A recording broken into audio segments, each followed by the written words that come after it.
নমস্কার বন্ধুগণ, আমি অ্যাস্ট্রো সুবল শাস্ত্রী।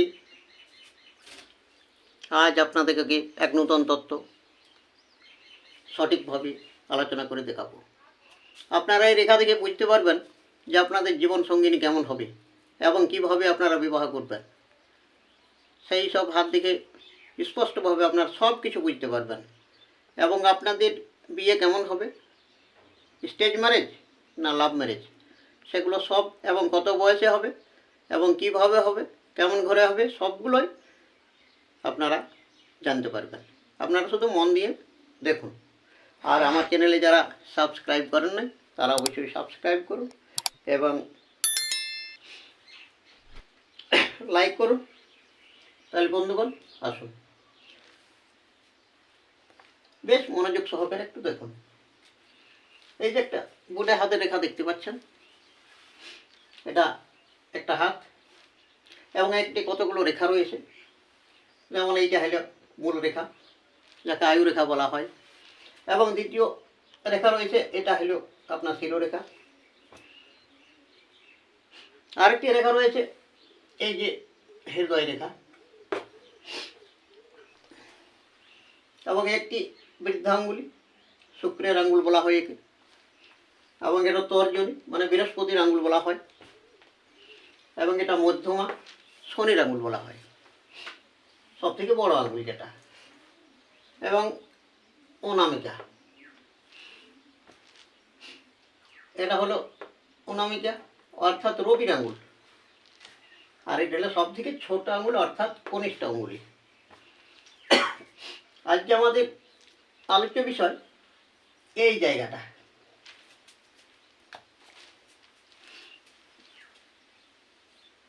এই জায়গাটা নিয়ে আমাদের আজ আলোচ্য বিষয়। এই যে রবি আঙ্গুল থেকে বুধের আঙ্গুল যতটা রয়েছে, এটার মধ্যে আমাদের আজ আলোচনার বিষয়। এই জায়গাতে যদি এরকম একটা রেখা সিধা থাকে, মানে সোজা রেখা থাকে, রেখাটি যদি সরু হয় অথচ গভীর হয় এবং খুব স্পষ্ট হয় এবং কাটাকুটি না হয়, তাহলে সেই বিবাহ খুব সুখের বিবাহ হয়। এবং এই বিবাহ রেখাটি যদি ভাঙ্গা ভাঙ্গা হয়, তাহলে সেই রেখা, সেই বিবাহ খুব সুখের হয় না। এইভাবে যদি কাটা থাকে বা কারোর এই বিবাহ রেখাটি ঢেউ খেলানো থাকে, এরকমও থাকে, আবার কারোর শেকলের মতো থাকে, একটি হয়তো রেখা হয়েছে তারপরে শেকলের মতো কিছু দূর গিয়ে, এই রেখাও কিন্তু খুব ভালো হয় না। তাহলে বন্ধুগণ, এখন কথা হচ্ছে এই রেখাটি যদি খুব সরু অথচ একেবারে সিধা, সোজা থাকলো, সরু থাকলো, লম্বা থাকলো, তাহলে সেই বিবাহটা খুব সুখের বিবাহ হয়। আচ্ছা, এই রেখাটি উপরে যদি শাখা রেখা থাকে, এইভাবে এইভাবে এইভাবে যদি শাখা রেখা থাকে, তাহলে সেই বিয়েটি খুবই অশুভ, সেই বিয়েটি ভালো হয় না। এই যে বিবাহ রেখাটা রয়েছে, তো এই রেখার যদি উপর এবং নিচে রেখা থাকে, তাহলে কি হয় না, এইটা হচ্ছে হৃদয় রেখা। তো হৃদয় রেখার যত কাছাকাছি বিবাহ রেখা থাকবে, তত তাড়াতাড়ি বিয়ে হবে এবং সেই জাতক বা জাতিকা বেশি রোমান্স হবে, অর্থাৎ কম বয়সে তাদের সঙ্গ হয়ে যাবে। এই রেখা যদি লম্বা না হয়, শুধু মোটা হয়, তাহলে বুঝতে হবে সেটা বিবাহ রেখা নয়, তাহলে সেটা হচ্ছে গভীর প্রেম রেখা। আর একসঙ্গে যদি এরকম তিনটি রেখা থাকে, তাহলে বুঝে দিতে হবে যে রেখাটি বড়, অর্থাৎ এখানে মাঝেরটি বড় আছে, তাহলে সে মাঝেরটি হলো বিবাহ রেখা, এবং মাঝের রেখাটির আগে একটি রেখা রয়েছে, অর্থাৎ হৃদয় রেখার সামনাসামনি রেখা রয়েছে, এটা হচ্ছে প্রেম রেখা।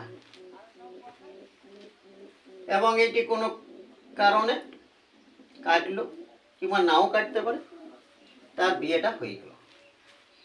পরবর্তীকালে যার একটি রেখা রয়েছে সেটাও একটা প্রেম বিবাহ, অর্থাৎ বিয়ের পরেও তার সঙ্গে তার ভালোবাসা বা প্রেম হবে। তাহলে একটা হাতে যদি 3টি রেখা থেকে বিবাহ রেখা, তার ক্যালকুলেশন এটা হলো। এবং একাধিক আরও রেখা থাকতেও পারে। আমরা অনেক হাতে দেখছি একটা হাতে 5 থেকে 7টাও রেখা থাকে, তাদের হাত দেখতে হয় একটু কষ্ট করে, এবং তাদের উত্তরটা একটু আমাদেরকে অবশ্য বুঝে নিতে হয়। যাই হোক, 2-3টে রেখা থাকা অশুভ। আর এই হৃদয় রেখার যত সামনে বিবাহ রেখাটি থাকবে তত তাড়াতাড়ি বিয়ে হবে, এবং হৃদয় রেখার থেকে যত দূরে থাকবে তার বিয়ে একটু দেরিতে হবে। এই যে হৃদয় রেখা থেকে এই রেখার থেকে এই দূরত্বটা, এটা আমাদের জ্যোতিষ শাস্ত্রে হস্তরেখা বিচার মতে 50 বৎসরের হয়। 50 বৎসরের হয়। তো এখান থেকে আমাদের স্কেল আছে, সেই স্কেল দেখে আমাদের এই 50টা মেপে নেওয়া হয়। এবং এখান থেকে যদি 50টি দাগ সমান পরিমাণে কাটা যায়, তাহলে ক বছর পর বিয়ে হবে সেটা তো আপনারা বুঝতে পারছেন। এইভাবে যদি আমরা দাগ কাটি, এইভাবে দাগ যদি 50টি কাটি, তাহলে কোন দাগের কাছে বিবাহ রেখাটি রয়েছে সেটা জানা যাবে। এমন হাত আমরা দেখেছি যে হয়তো তার অনেক বছর হয়ে গেল, তার বিয়েই হয়নি। তার হাত দেখে দেখা যায় তার রেখা এরকম জায়গায় আছে, হয়তো 30, 35, 40, এরকম জায়গায় থাকলে 45, এরকম জায়গায় থাকলে 40, এইভাবে।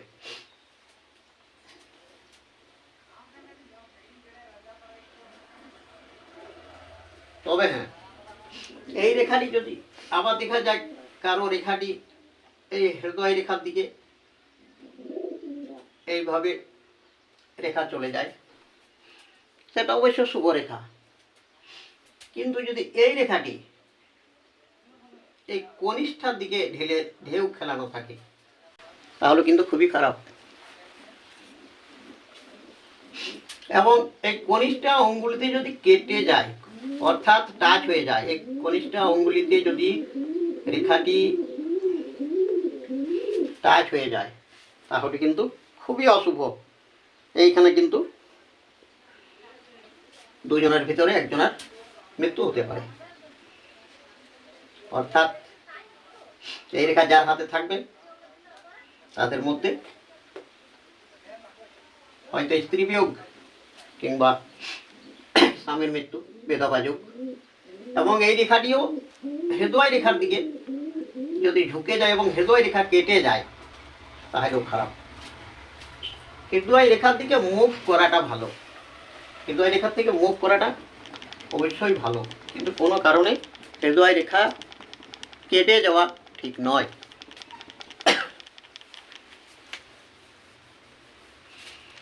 আচ্ছা, আবার এই যে রবি রয়েছে, এটা হচ্ছে রবি রেখা। এই বিবাহ রেখা যদি এই রেখাটা যদি রবি রেখার কাছাকাছি পৌঁছে যায় বা রবি রেখাকে স্পর্শ করে, তাহলে তার ধনির ঘরে বিবাহ হয়, ছেলে হোক চাই মেয়ে হোক, এবং তার বিয়ের পর বেশি অর্থ লাভ হয়, অর্থাৎ কিংবা বিবাহ সূত্রে তার অর্থ লাভ হয়। কিন্তু যদি এই বিবাহ রেখাটি রবি রেখাকে কেটে চলে যায়, রবি রেখাকে কেটে চলে যায়, তাহলে তার খুবই খারাপ। ধনীর ঘরে জন্ম বিবাহ হয় বটে, কিন্তু সেই বিয়েটা খুব সাকসেস হয় না। তাহলে রবির ক্ষেত্র পর্যন্ত যাওয়া ভালো, কিন্তু রবির ক্ষেত্র কেটে চলে গেলে খুবই খারাপ আছে। আচ্ছা, এবারে আসি এই বিবাহ রেখাতে যদি ত্রিভুজ চিহ্ন থাকে, এরকম ভাবে ত্রিভুজ চিহ্ন বা চতুর্ভুজ চিহ্ন, চতুর্ভুজ চিহ্ন থাকে এই রেখাটির মধ্যে, তাহলে তার বিবাহ সূত্রে ধন হয়। সেটা অবশ্য খুব ভালো, ত্রিভুজ থাকাও ভালো, চতুর্ভুজ থাকাও ভালো। কিন্তু বিবাহ ক্ষেত্রে বিবাহ রেখাতে দ্বীপ চিহ্ন খারাপ, এবং বিবাহ রেখাতে জব চিহ্ন, এইরকম ভাবে জব চিহ্ন এরকম হয়, আবার এইভাবেও হয়। এই জব চিহ্নটি কিন্তু খুব খারাপ। এটাও কিন্তু বিবাহ বিচ্ছেদ বা ডাইভোর্স কিংবা বৈধব্য যোগের লক্ষণ। এই বিবাহ রেখার সাথে সাথে আরও দু চারটা ক্ষেত্র দেখতে হয় হাতের মধ্যে। যেমন এই জায়গাটা হচ্ছে শুক্রক্ষেত্র, এই জায়গাটার নাম হলো শুক্রক্ষেত্র। এই শুক্রক্ষেত্রে যদি অনেক রেখা থাকে, অনেক রেখা এইভাবে থাকে বা জাল চিহ্ন থাকে, তাহলে তো বুঝতে হবে সেই জাতক বা সেই জাতিকা বেশি কামুক, তার ফলে এরা ব্যভিচার বা ব্যভিচারিণী হতে পারে। তাই তাদেরকে একটু সাবধান হওয়া ভালো। এইরকম যদি কারো হয় তাহলে তাদের ডায়মন্ড পরা ভালো।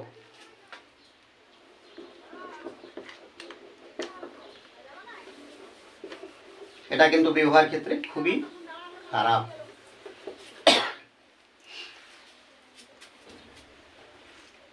এই যে জায়গাটা রয়েছে এটাকে বলা হয় চন্দ্রক্ষেত্র, এই জায়গাটাকে বলা হয় চন্দ্রক্ষেত্র। এই চন্দ্রক্ষেত্র একটা রেখা যদি এই চন্দ্রক্ষেত্র থেকে রেখা এইখানে আর একটা রেখা হয়, এটা হলো হৃদয় রেখা, তো এই চন্দ্রক্ষেত্রের রেখা যদি হৃদয় রেখা পর্যন্ত স্পর্শ করে, তাহলে সেই জাতক বা জাতিকা বিদেশে যেতে পারে, এবং বিদেশে গিয়ে কোনো সেই ছেলের সঙ্গে বা মেয়ের সঙ্গে অর্থাৎ বিপরীত লিঙ্গের সঙ্গে লাভ হয়, অর্থাৎ প্রেমে পড়ে, এবং সেই প্রেমে তাদের কিন্তু অর্থ উপার্জন হয়। সেই প্রেম থেকে তারা খুব সুখী হয়, খুব আনন্দ হয় এবং খুব ধনী হয়ে পড়ে। কিন্তু যদি এই রেখাটি এই চন্দ্র থেকে হৃদয় রেখা স্পর্শ করে, সেই রেখাটি খুবই ভালো, কিন্তু চন্দ্র ক্ষেত্র থেকে হৃদয় রেখাকে যদি কেটে চলে যায় তাহলে সেই রেখার আনন্দ শেষ হয়ে যায়। সেই প্রেম বিবাহ হয়, সেই প্রেমে পড়ে ধন হয়, খুব আনন্দ হয়, কিন্তু সেই সব আনন্দ তার শেষ হয়ে যায়। আর এই রেখাটি যদি আর একটু এগিয়ে অর্থাৎ এই আয়ু রেখা পর্যন্ত কেটে যায়, তাহলে সেই ক্ষেত্রে মৃত্যু পর্যন্ত হতে পারে। বিবাহ রেখা সাথে সাথে এইখানে কিছু রেখা হয়, অর্থাৎ এই যে আয়ু রেখাটা রয়েছে, আয়ু রেখার উপরে নিচে রেখা হয় কোনো হাতে, সেগুলিও অবশ্য বিবাহের রেখা। যাই হোক, এই রেখার মধ্যেও যদি জব চিহ্ন থাকে, তবুও বলবো বিবাহটি খুব গোলযোগ, খুব বাধা বিপত্তি সঙ্গে বিয়ে তাদের হবে।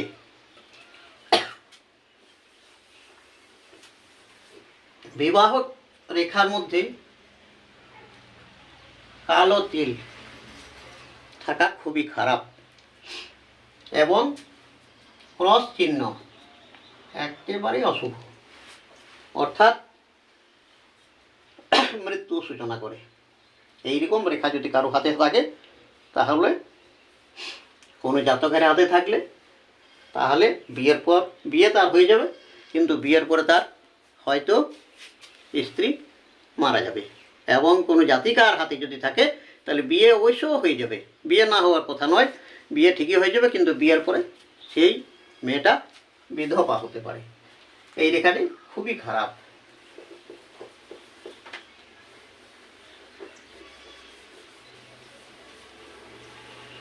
আচ্ছা, বিয়ে এই যে বিবাহ রেখাতে যদি স্টার থাকে, অর্থাৎ নক্ষত্র চিহ্ন মানে তারকা চিহ্ন, তারকা চিহ্ন ওই একই লক্ষণ। ক্রস চিহ্ন তো যেমন হয়, তারকা চিহ্নও যদি থাকে তাহলে বিয়ে অবশ্য হয়ে যাবে, সুন্দর বিয়ে হয়ে যাবে, কিন্তু বিয়ের পরে তাদের অশুভ অর্থাৎ বৈধব্য যোগ বা বিপত্নিক যোগ এসে যায়।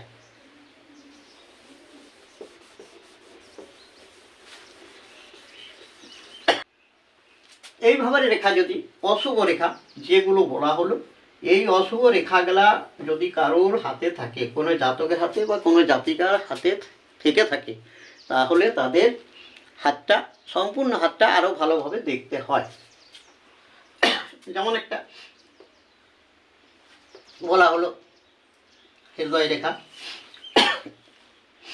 এই হৃদয় রেখা এখান থেকে শুরু হয়, এখান থেকে শুরু হয়ে মানে চন্দ্রক্ষেত্র অর্থাৎ কনিষ্ঠ আঙ্গুলের থেকে শুরু হয়ে পড়ে বৃহস্পতির দিকে যায়। এটা যদি কারোর ঢেউ খেলা না থাকে তাহলে তার হার্টের প্রবলেম আসবে, এবং এই রেখাটি যদি কাটাকাটি থাকে তাহলে তার হাড় দুর্বল হবে, বা বাঁকা থাকে, রেখাটি শিকলের মতো থাকে, সেটাও অবশ্য খারাপ।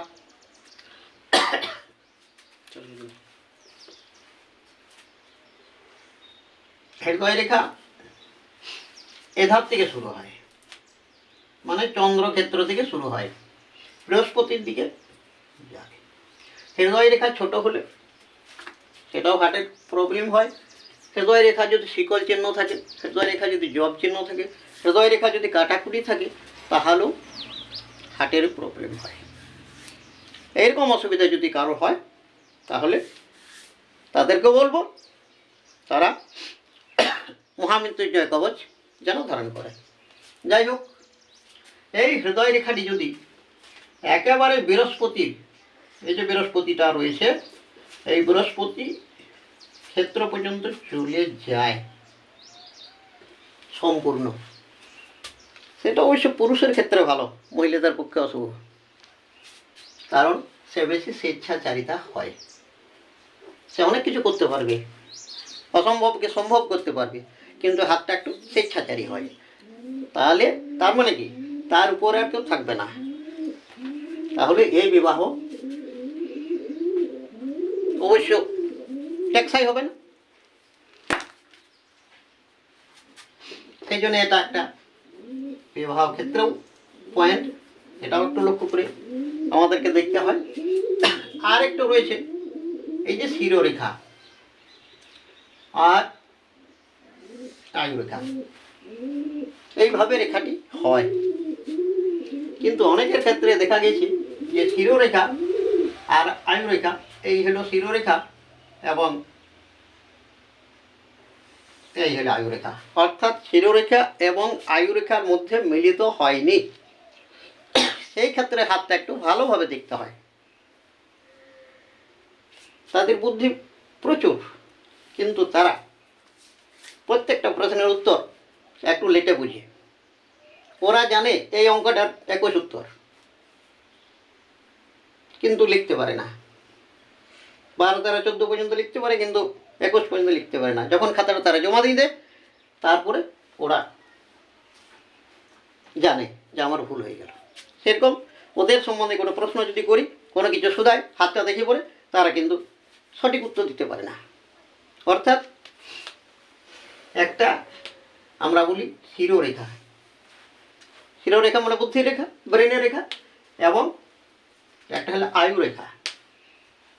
আয়ুরেখা যত ভালো হবে তার শক্তি তত বেশি হবে, শরীরে রক্ত চলাচল তত বেশি হবে, হৃদয় রেখাও যার ভালো হবে, সুন্দর হবে, কাটাকুটি না হবে, তার রক্ত চলাচল বেশি হবে।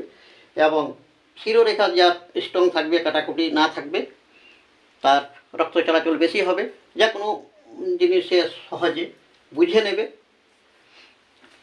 অনেক পণ্ডিত বা বিদেশি পণ্ডিতগণ অনেকে একটা মাতৃরেখা একটি পিতৃরেখা বলে থাকেন, বা প্রাচীন শাস্ত্রে অনেক জায়গায় অনেক গ্রন্থে পাওয়া যায় একটি পিতৃরেখা এবং মাতৃরেখা। তাহলে এটা একটা ফিজিক্যালি ব্যাপার। যারা চিকিৎসা শাস্ত্রে গবেষক তারা নিশ্চয় এই কথার মধ্যে বুঝিয়ে দেবেন যে যে কালে তার জন্ম হয়েছিল, অর্থাৎ পিতা এবং মাতার মনের প্রবলেম ছিল, উভয়ের মূলে মিল ছিল না। আমরা এটাই বেশি লক্ষ্য করে দেখেছি। এমন ধনীর ঘরে ছেলে বা মেয়ে দেখেছি, এই প্রশ্নের উত্তরটা বলতে একটু কষ্ট লাগে, যা কোনো উপায় তাকে বুঝিয়ে বলতে হয়। তাই এইরকম যদি হৃদয় রেখা থাকে, এই শিরোরেখা থাকে, এবং এইরকম যদি আয়ুরেখা থাকে, অর্থাৎ এইখানটা জয়েন হয়নি, এটা কিছু যে করে জয়েন হয়নি, তাহলে বুঝতে হবে যে এই ছেলেটি বা এই মেয়েটি কি করে বসবে, সেটা বোঝা খুব মুশকিল। অর্থাৎ আমরা বাবাকে দেখি কিছু নির্ণয় করি, আবার মাকে দেখি কিছু নির্ণয় করি যে এই ছেলেটি এরকমই হবে, কিন্তু না, তাদের থেকে অন্যরকম হতে পারে। তাই তারা কিছু কি করে বসবে এটা বলা মুশকিল। যাই হোক, এটাও একটা পয়েন্ট। আর 3 নম্বর পয়েন্ট হচ্ছে শুক্র। এই ক্ষেত্রটা ভালো করে দেখতে হয়। এই ক্ষেত্র যদি উচ্চ থাকে, এই ক্ষেত্র যদি সুন্দর থাকে, কোনো কাটাকুটি না থাকে, কোনো রেখা না থাকে, তাহলে শুক্র ক্ষেত্রটি খুব ভালো। তাহলে তাদের ভালোভাবে বিয়ে হয় এবং স্টেজ ম্যারেজ করেই হয়। কিন্তু যদি দেখা যায় যে শুক্র ক্ষেত্র খুব উচ্চ এবং কিছু কাটাকুটি রয়েছে, বা শুক্র ক্ষেত্র খুব উঁচু, অর্থাৎ আরও কিছু রেখা দেখে নির্ণয় করতে হয়, এবং তার পুষ্টি দেখে যদি নির্ণয় করা যায় যে শুক্র যদি রাহু দ্বারা দৃষ্ট হয়, তাহলে আর শরীর যদি একটু সাদা হয়, থলথলে হয়, তাহলে সে অনিবার্য প্রেম বিবাহ করবেই, ছেলে হোক চাই মেয়ে হোক। আর তার বিবাহ রেখাটি এই শুক্রের কাছাকাছি থাকবে।